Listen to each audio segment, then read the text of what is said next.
We're not here to put people in jail. Our job of an investigator is not to get a conviction. If you're here to get a conviction, you're in the wrong line of work. And you're here to find the truth. And so what happens when you're an investigator is you're handed just a pile of stuff, and you have to divide those things into two piles. You can't take all the stuff, because when you start an investigation, you start looking at somebody. Eventually, your investigation will hopefully lead to somebody, what more recently has become more popular, called a person of interest. Doesn't mean they're guilty, but you're kind of focusing in on them. And now you've got this person of interest, and you're thinking, okay, well, let me start digging on that person. Let me get their DNA, or let me get their fingerprints. Let me look up their criminal history. Let me find out, let me track their cell phone and find out where they were, as opposed to everybody's. But you're going to get some information that says there was a reason why that person was a person of interest. So they start looking guilty, and you got this pile of evidence that's growing that makes them look guilty. But you're going to find little things here and there, like alibis. You got to put in that, oh, maybe he didn't do it category.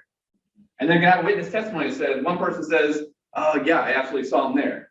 You put that in that pile. And then you have a couple other people say, I don't know, man, I didn't see him. In fact, I was with them someplace else, and you put that in this category. You're going to have all those conflicting pieces of information. And at the end of the day, when it's time to complete your investigation and present that to the prosecutor to find out if we're going to arrest this person or file charges, you can't just take this good pile with you and take it to the DA, to the district attorney. You got to take both piles. Ethically, you have to take both piles. Otherwise, you're not finding the truth. Because the truth is all of this, not just the good stuff. You can't just take dessert, you got to take the vegetables too. One of the tools that we have to find the truth, one of the more powerful tools is an interrogation. The idea that straight from the horse's mouth, right? If I want to know if somebody did something, I can ask everybody around them, and I might ask everybody around them. I might track their cell phone. I might see where the GPS in their car says they've been. I might put a tracker on their car. I might send a surveillance team to follow them around. I might go look for cameras and see if it has them on that. But I might just say, hey, can you come meet me? I want to chat with you for a few minutes. And just ask them. Now, one method is I could just ask them if they did it. How effective do you think that is? In your opinion? Just sitting somebody down and saying, we'll talk about, so the bulk of my investigative detective experience was in sexual assault. So how effective do you think that is to just bring in a sexual assault suspect? Ask him how he just flat out ask him, hey, did you sexually assault her?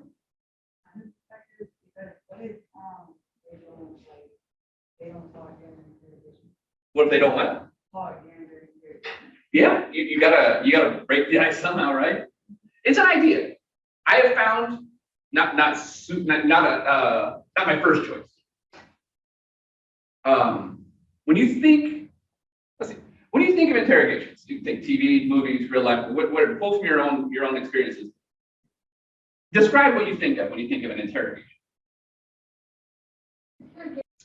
I like that. In fact, I like that term when you said manipulate. I think inherently when we use the term manipulate, I don't think there's very many positive connotations for the word manipulate. I'm trying to think of just a couple definitionally. Maybe when you're handling something, we use the term manipulate, but it's not usually inherently a negative. It is a negative comment. Yes.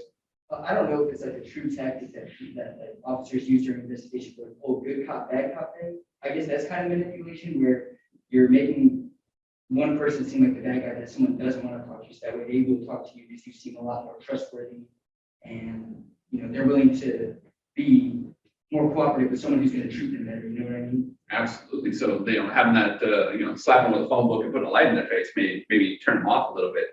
That is a way of manipulating them, and the idea of getting them to trust you. Kind of a lesser of two evils. I don't really want to talk to either cop, but I'll talk to the one who's nicer to me. So I want those two, for the both of you, I wanted to come back to both of those topics in just a moment. I want to talk about manipulation, and I want to talk about the lesser of two evils, those two things. So please help me remember. Yes, ma'am. Another thing with the manipulation too, you can manipulate the story around. to make it seem like you know more than you do. As the investigator? Yeah. Sure. You'd be like, okay, Love it. well, I know that you did this, and they're like, well, and you act like you have evidence and you have stuff. I see that a lot on television too. Yeah.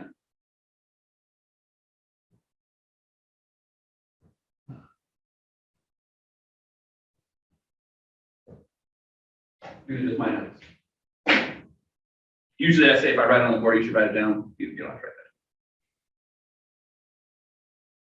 So we kind of have this idea of what interrogation is, this very intense, in your face, confrontational. I think is confrontational a word that we'd agree that is in our mind? Mhm. Confrontational, yeah.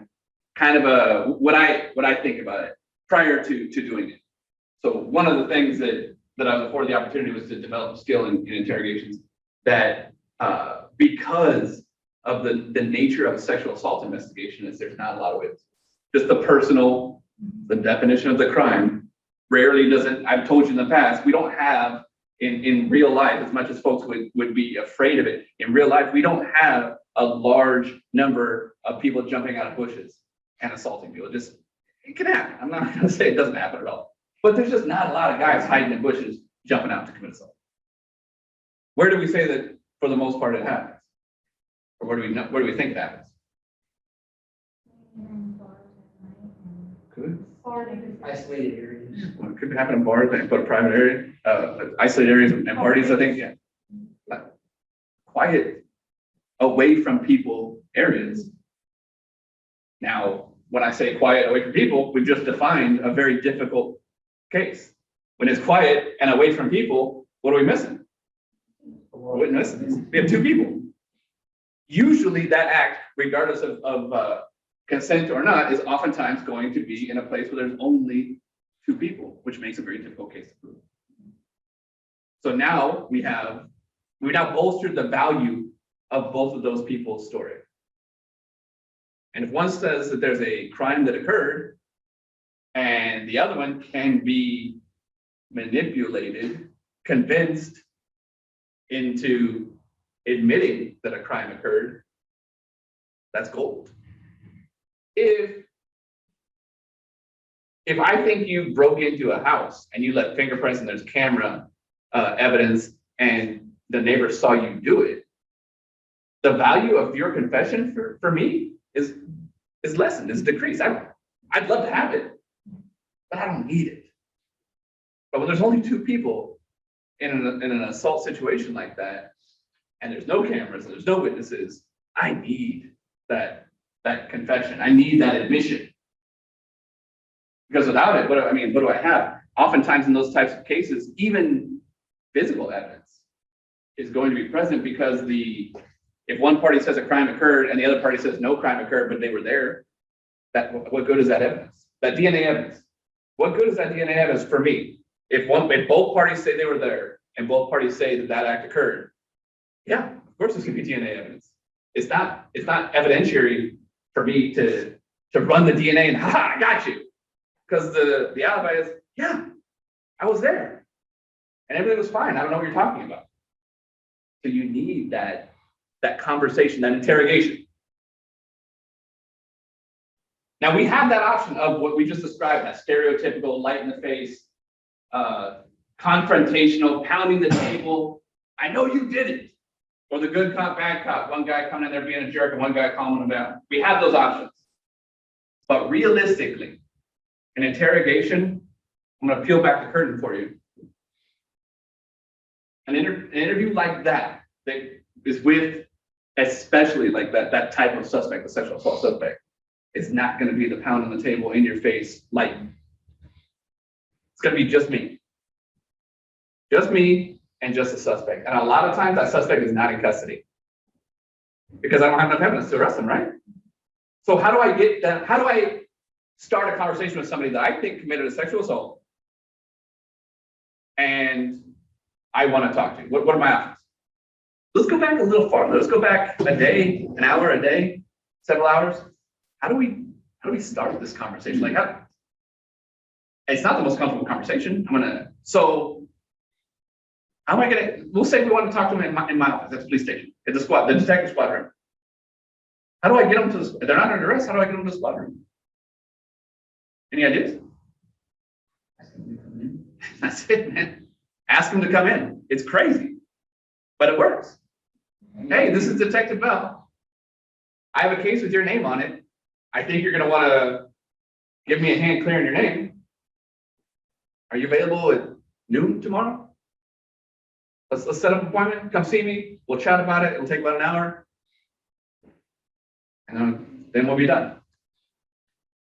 It's just as easy as that.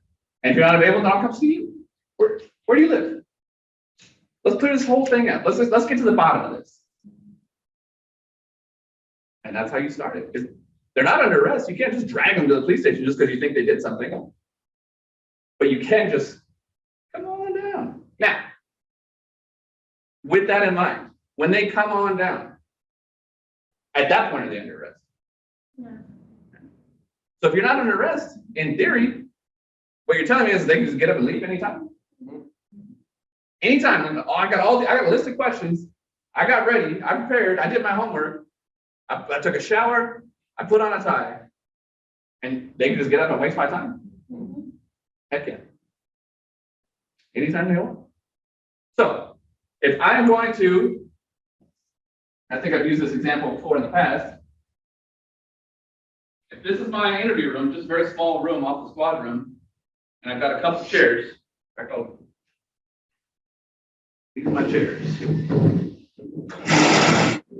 Got a chair here, and a chair here. This is my chair. This is the chair I want to sit in. This is the chair I want them to sit in. This is the room, the door. We're gonna come in. So where? Why don't you put the chairs where you would want them if you were the interviewer? If this is your chair, and this is your suspect's chair. Show me how you can set the room up.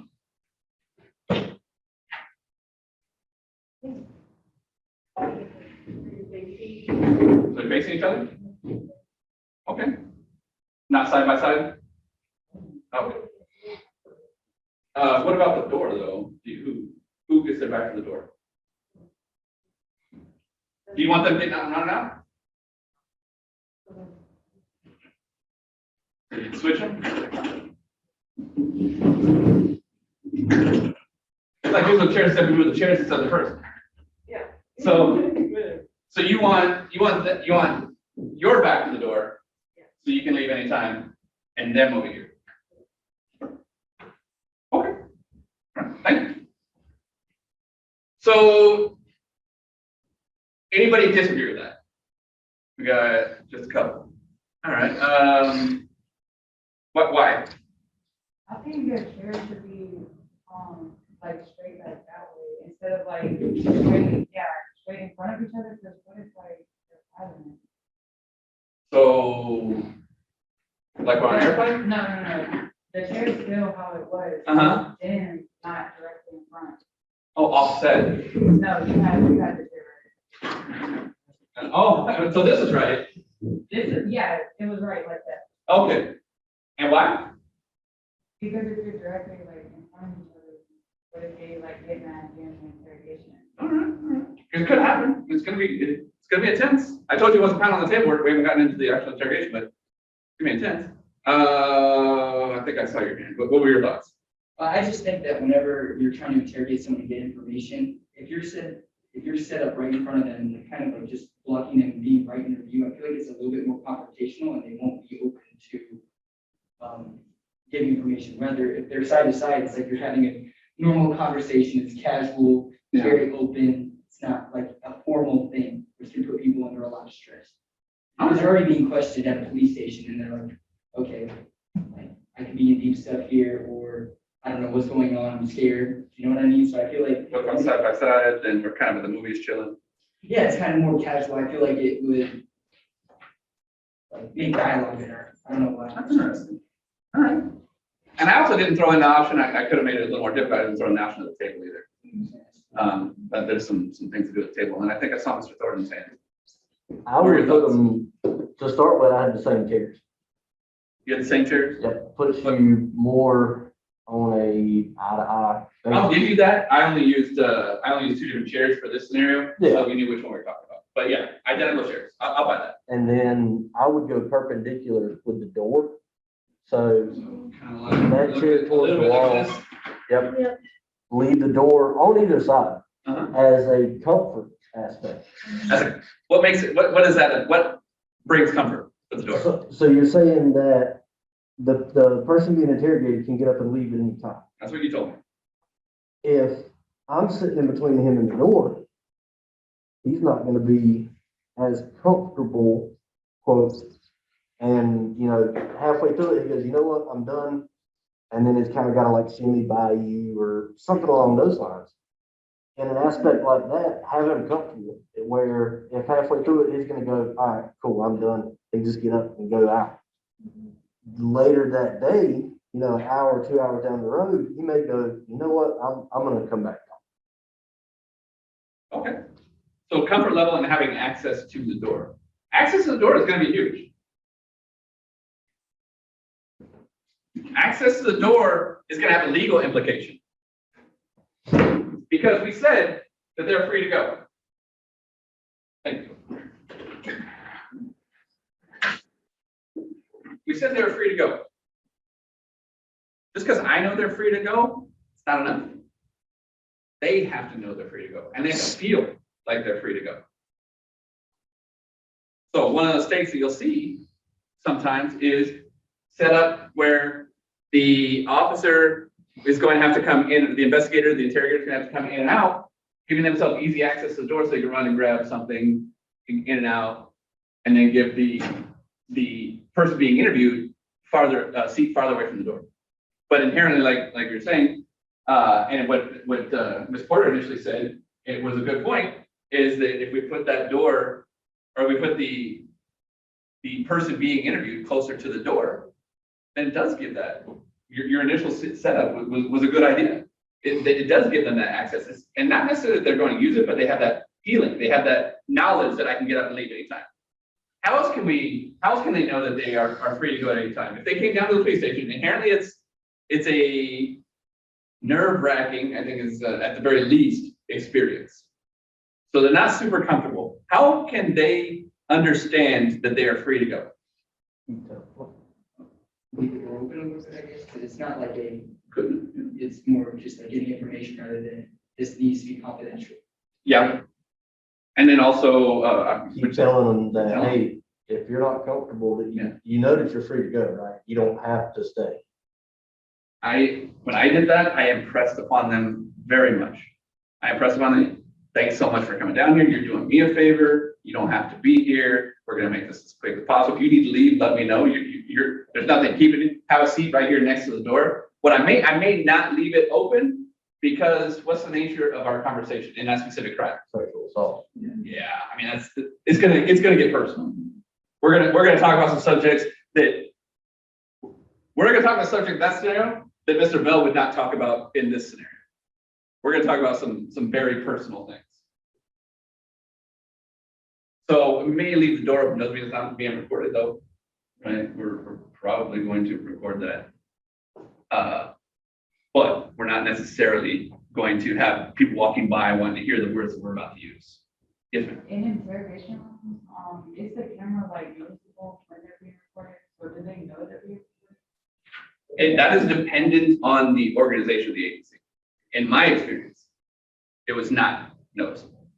And it's not necessary in California law, it's not necessary for them to be notified. You can always have a redundant recording. You can have an audio recording as well. So we told them they're free to go. We have told them that this is voluntary. Do we need to in this scenario where I suspect, and we're going to remind you what our scenario is, we have a crime report of a sexual assault. We have a named suspect. You didn't necessarily do an investigation for the suspect because we said it wasn't a jump out of the bushes kind of situation. Our survivor of the crime has told you that's the guy who did it. I was there when he did it. He did it to me. There's no question as to who they're accusing of this crime. So that's who you call. Thank you so much for coming down. Have a seat next to the door. We told them they're free to go. What about the Miranda rights? Unnecessary, Unnecessary or necessary? unnecessary. Unnecessary, tell me why. They're not- They're not being detained. Boom, boom. So, the two-pronged test that we've spoken about in the past. We need custody plus interrogation equals Miranda. That's our math equation. Custody plus interrogation equals Miranda. If we don't have both of those, we don't need Miranda rights. So in this case, are we about to question them? And if they answer the questions the way I want them to answer, are they going to implicate themselves? So we're going to interrogate them, right? So we have that prong. No doubt that we have that prong. What we don't have in this scenario is the custody. In the same way that if an officer pulls over a driver and they walk up and smell beer on their breath, can they ask, have you been drinking? And if they ask, have you been drinking, can that answer implicate them? Absolutely it can. If you say yes, then you've now implicated yourself in a possible crime. However, in that scenario, without getting too deep into criminal law, in that scenario, they're not in custody yet. They're detained, but they're not in custody. So that would be a little bit more of a definition that we'll talk about in another class on the definition of what custody actually is. But back to our sexual assault scenario, we invite them over to the station. We're going to question them. They are free to go. Absolutely free to go. So if we have interrogation, but we don't have custody, we don't need Miranda. Now, I will pose this to you, and it's come up in the past. What if we invited them to the station, but before we invited them to the station, we did an investigation. We had the crime report, and the survivor of this crime alleged that there was a sexual assault. And then said, in fact, I have a camera in my bedroom. Here's the video of the sexual assault occurring. And there's no doubt in your mind that sexual assault occurred. In fact, what the suspect didn't know is that I have a two-way mirror in my bedroom, and 5 people in the other room saw him do it, and they couldn't get to, the door was locked, and they couldn't get to save me. So I have 5 credible witnesses that said absolutely a crime occurred, and it's on video. And what other evidence do we want to make sure this crime is no doubt in your mind? Is there anything else we could make this so there's no question in your mind that this person is guilty? There we go. We have DNA evidence, and the DNA comes back, and it was that person. So we are 100% sure that a crime occurred. Well, we haven't even invited them yet, right? So now we have all this mountain of evidence that says they did. I want to build a case, a hypothetical case that in your mind, we don't even need the interrogation. But we're going to do it. When they come in voluntarily for this interrogation, and they say, no, I didn't do it, what are you going to do? We have all that evidence. You already know they did it. And they walk, I want a lawyer. I'm not talking. I'm not talking to you. I came in and changed my mind. Forget you. I'm leaving. What are you going to do? There we go. Probably going to arrest them. You already know they did it. Now, with that in mind, that scenario in mind, we set up the chairs. We tell them you're free to go. In your mind, you know the moment they get up and walk out that door, you're going to arrest them because you already know they did it. Now do you need Miranda? Here's the thing. It doesn't matter what you think. It doesn't matter if you think they're under arrest. All that matters is what they think. If they feel free to leave, you don't need Miranda. And in the same token, on the reverse side of that, if they feel like they aren't free to leave, but you think they are, you do need Miranda. How do you get that confirmation of whether they felt that they could leave or not? To use them. You can do what we were describing, put them next to the door, leave it ajar, keep telling them, tell them on the video, you know the video is watching. I keep pointing to where I think the camera. There's no camera that I know. Tell them on tape, tell them on the video over and over, you are free to look. You know you're free to go, right? You need anything? We can go get a bite. No, we're good? Things like that. Now are you comfortable going to court saying that they knew they were free to go? Even though you're lying to them, because the moment they walk out that door, you've got 5 police officers waiting to arrest them. but they feel like they're free to go, so you don't need Miranda. Yes. So why would you even try to invite them to do an investigation or interrogation? Why wouldn't you just go and arrest? You could. That is an option. There's also, if you just want to make the case even better. Sometimes you have a mountain of evidence, but what if we lose that evidence? With the exclusionary rule, something went wrong. What if our witnesses all get into a car crash and die? What if that tape gets erased somehow? Gold, especially like we said, in this situation, it's gold. So in that scenario where they think they're free to go and you know 100% that they are going to be arrested when they walk out that door, you still do not need Miranda. However, I told you, if the flip side is true, then you do, even if you think, oh, this guy's, I guess I never told him he was free to go, but I knew I wasn't going to do anything. He could have left the whole time. I guess I didn't tell him that, but, and then you put the door with the interrogator closest to the door and the person being interviewed on this side, so they can't get out. They feel like, okay, well, the door's closed. I don't even know if it's locked or not. But you knew, as an investigator, you knew the door was unlocked. But they didn't. They didn't feel free to go. That statement outside of Miranda is now going to be suspect. There's a danger of losing that outside of Miranda because they didn't feel free to go. So now you've got custody plus interrogation, perhaps. It could be perceived as. There are other What ways would to. happen?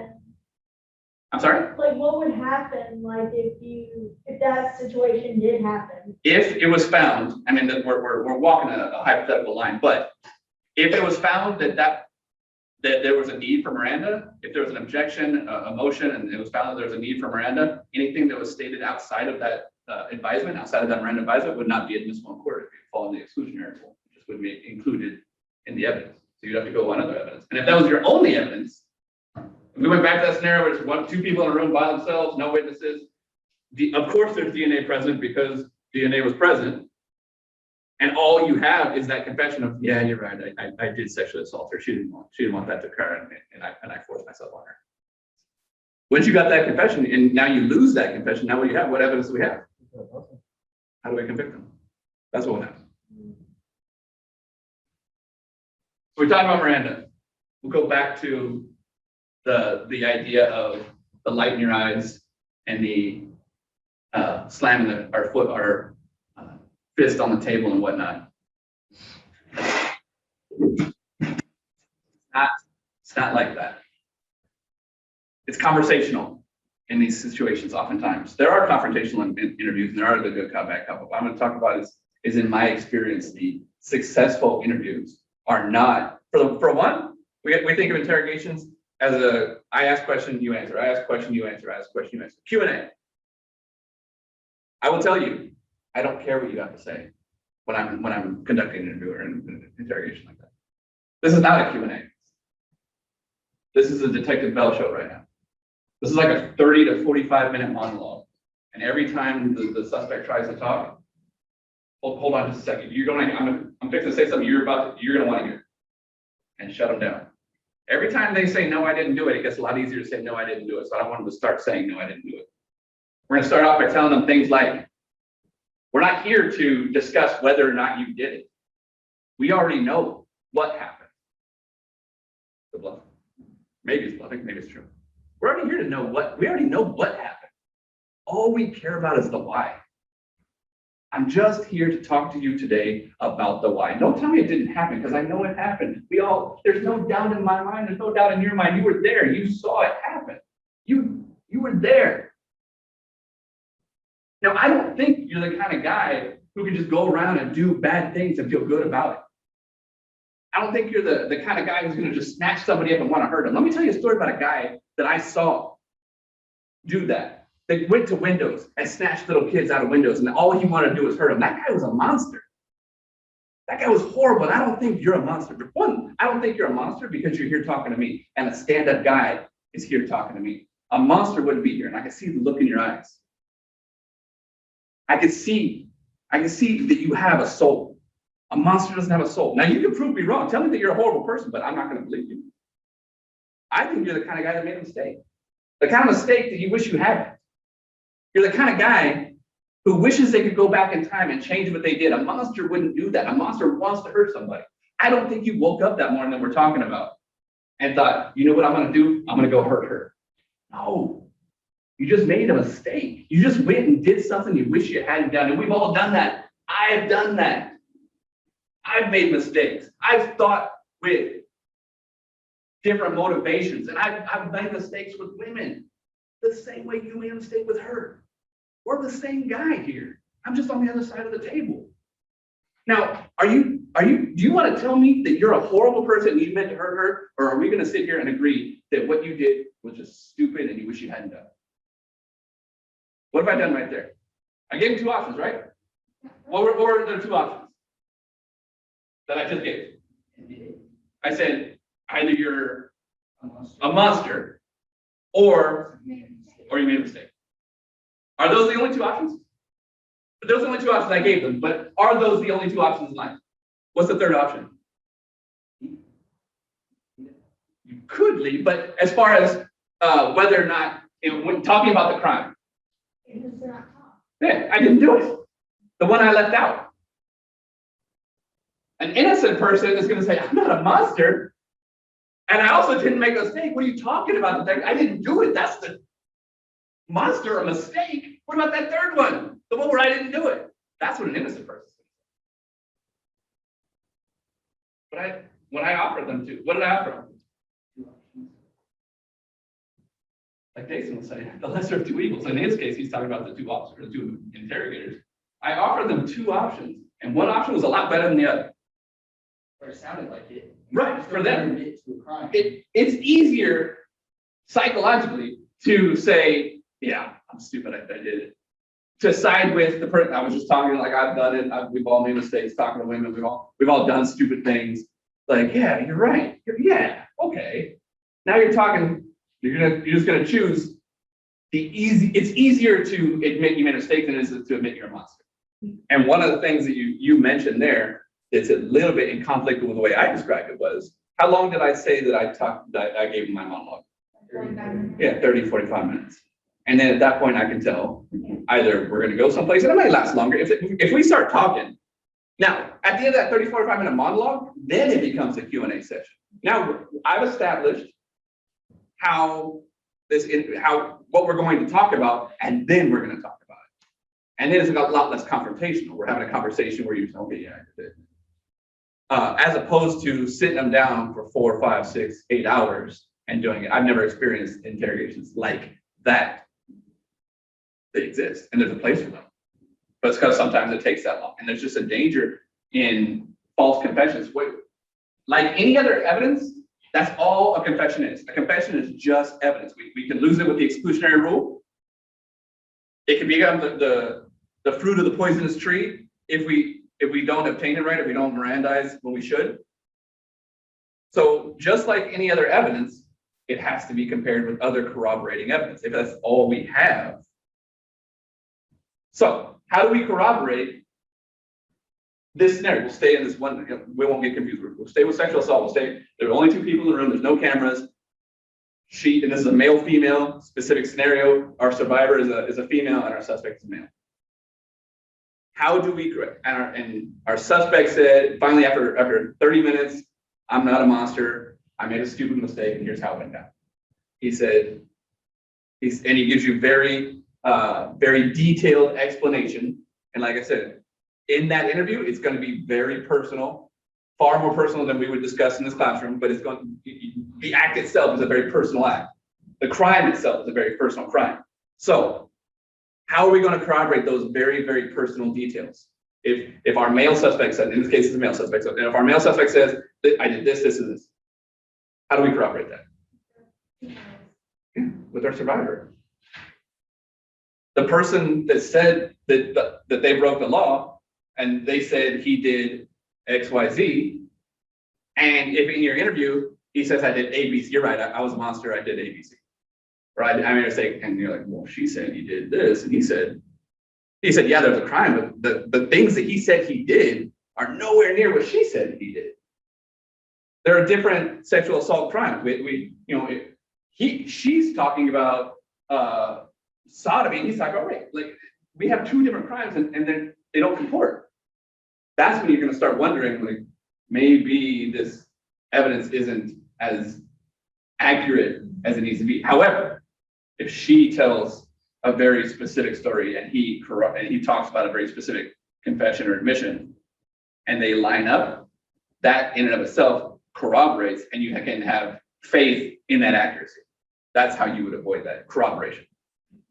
Yes.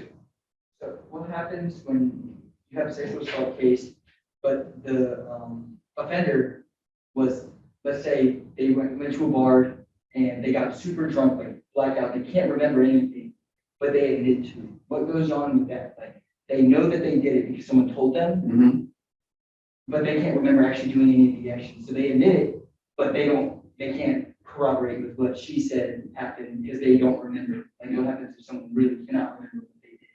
I wouldn't see a lot of evidentiary value in that confession, especially if that's a transparent statement. So if you're saying, I don't remember doing it, but I was told I did X, Y, Z. Who do we, if our offender was told, if our offender says, this guy told me I did X, Y, Z, what's our next stop in that investigation? That other guy? Yeah, that's the guy we want to talk to. There's where you're at. Otherwise, it's just hearsay.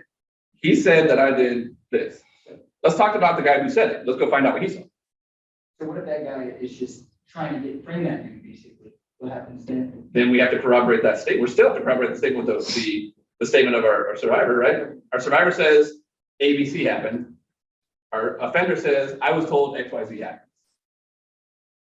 Those two don't line up, then we're gonna have a hard time filing that, at the very least, because we're just case filers, right? As investigators, our job is to take the evidence, we're taking the good and the bad. We're still gonna take that. We're gonna still take the ABC, and we're gonna take the XYZ statements. We're gonna take both of those to our prosecutor. We're gonna say, here you go, the good and the bad.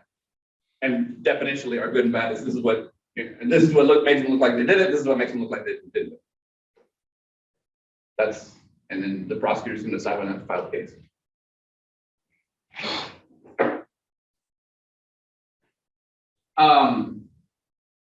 That description is of the interrogation, that little demonstration of that interrogation technique is not universal. I use that as a way to describe how I did interrogations. There are a ton of different schools of thought. I have found that specifically in that type of investigation, where the bulk of my investigations were in sexual assault, it is a very effective technique, far more effective than bringing a guy in who's already nervous, putting the light on him and screaming on him and calling him out of their name. You can do that all day long, and you're not going to manipulate them or scare them into admitting that they sexually assaulted a woman. It has to be a conversation, and it has to be a convincing conversation. One of the other techniques that I would use when I would go in, so I don't really have a picture of me as a detective, but I, shirt and tie, cufflinks, I look good. Shoulder holster, black leather shoulder holster, badge on my belt. It's not easy to look that good. But I will tell you, before every single one of those conversations, that I took my shoulder holster off, and I took my badge off, and I put those in my desk drawer and locked them up. Why do you think I did that? Yeah. If I'm sitting there having a conversation with you in a polo and slacks, just chatting, it is a lot less intimidating than if I sit you down in my office and I've got a gun that you're staring at. And I've got a badge that you're staring at. Because the gun and the badge, what do those represent? The police. And in this case, consequences. Do I want them thinking about consequences while we're doing this conversation? What's that going to cost? Yeah.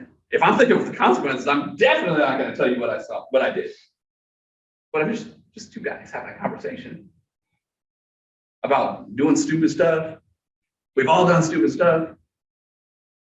It's just two guys having a conversation. You take away that representation of consequences. And in no means should I want to represent that as like I went in there undercover. Like we were both well aware of who I was. It wasn't like I took the badge off and pretended to be just some other guy. I was still Detective Bell. I was still wearing a shirt and tie, and you were still in my office. But we don't have that visual representation of consequences because we want that bit of manipulation. What are your thoughts? So now that I've kind of exposed you to that style of interrogation, is that surprising? Was that style, that demonstration, was that surprising to anybody?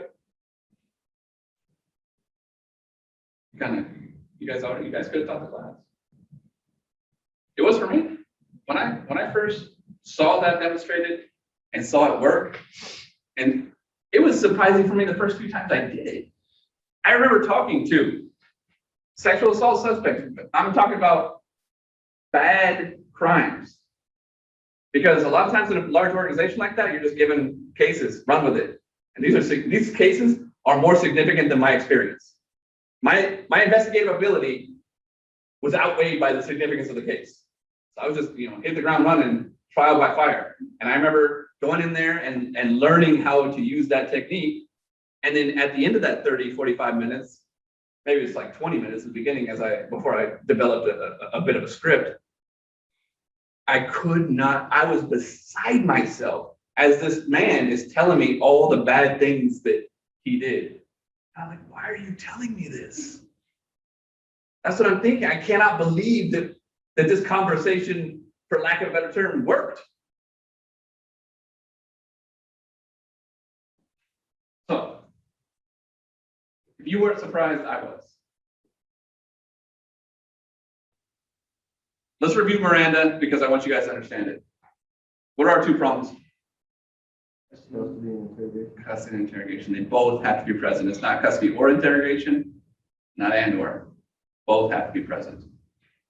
No need to get into the weeds in this class as to exactly the source of Miranda or the breadth of it, what it contains. Just the fact that you know the term Miranda. Miranda are a series of rights that came from case law, the Ernesto Miranda case.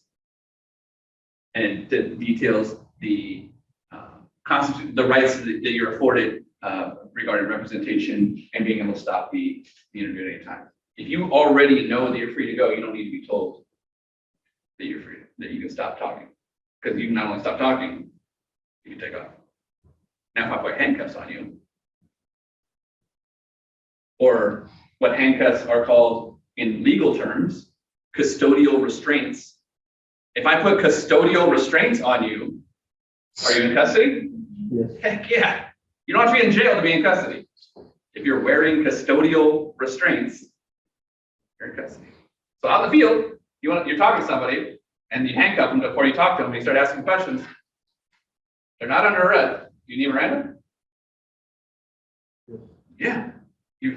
They're in custody and you're interrogating. You never even took them to jail. They're not under arrest, but Miranda's. Is that like talking about detainment too? Like if they're detained, because you still if It you're does. pulled over on the highway or whatever, and you're suspected of drinking and driving, they're gonna detain you first, right? And there's a threshold between detention and custody. Detention does not equal custody. Detention does not meet that, does not rise to the level of custody. Okay. Detention, you throw on some handcuffs while they're being detained? No. Put them in a room where they can't leave, things like that. Take them someplace like a police station. Now we're reaching that level of custody. We already know it's up to you whether or not you're going to do the interrogation. Custody plus interrogation. So that being said, if it's custody plus interrogation, and we do exactly what you said, we pull them over, we put handcuffs on them, we drive them to jail, and we put them in jail. And we didn't Mirandize them. We have an issue. No interrogation. As long as we have no interrogation, we don't have an issue. All those times you see on TV, I got off because they took me to jail and they never read me my rights. Well, if I don't have any questions for you, why do I care about reading your rights? Take you to jail all day long, every day and twice on Sunday, I can take you to jail. And if I'm not going to ask you any questions, we only have that one problem. Custody plus interrogation equals Miranda. If we just have custody and no interrogation, we don't need Miranda. Some agency policies may be different, but I'm talking about the law. There are agencies that require a Miranda for every felony arrest, but that's not the law. That's just what they require as a rule. The law says custody and interrogation. So in that, remember the scenario that I used where you had the video, the DNA, the window, like there was no doubt in your mind What do you, I think you asked, why would you even bring them in to talk, or why would you even do the interview? That's a good point. Why would you even do the interview? I was building scenarios so we could have a conversation, but there's a ton of crimes that occur where I don't need to interview them. There's a ton of times where I saw somebody break the law, whether it be in an undercover capacity or I just happen to be driving by. I'll give you a scenario. I had a guy flag me down. With Los Angeles Police Department, I had a guy flag me down and say, officer, help. I had somebody steal from me. Oh, tell me all about it. He said, I bought these 2 rocks of cocaine right here. These 2 rocks of cocaine. They were $10. I gave him $20 bill and he didn't give me my change back. And I want him arrested.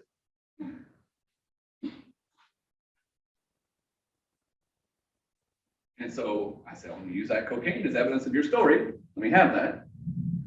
I put it in my pocket and I put custodial restraints on that gentleman and we went to jail. What did we go to jail for?